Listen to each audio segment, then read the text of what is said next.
So what is the most recycled product in the U.S.? Bottles, newspapers?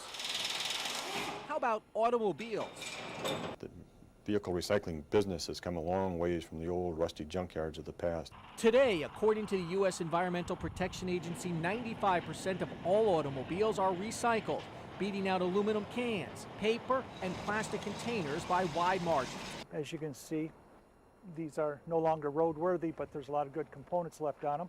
Chrysler, Ford, and General Motors formed the U.S. Car Vehicle Recycling Partnership in 1991 to develop ways to improve the recycling process.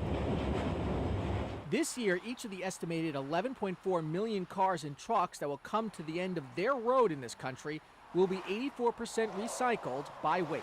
And now we have this high-tech, market-driven, highly profitable business. And in conjunction with that, of course, the manufacturers continue to work on ways to make their vehicles even more recyclable. Building cars in a sustainable way is good environmental practice. And with raw materials becoming increasingly scarce and expensive, it's good business practice for automakers like GM to design how a car will be put together, as well as how it will be taken apart. Some of the things that we then look at doing is like reducing the number of materials in our vehicle. So like in the interior of a vehicle, we use multiple plastics, and when you have multiple plastics, it's difficult to recycle them as you start to separate them.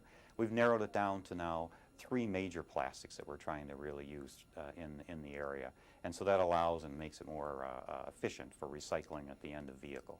We also then look at some of the parts that we know can be put back into the marketplace as total parts and how to disassemble those more easily, not only for service but also for recycling.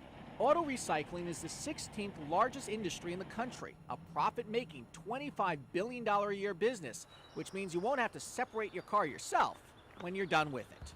I'm Andrew Schmertz.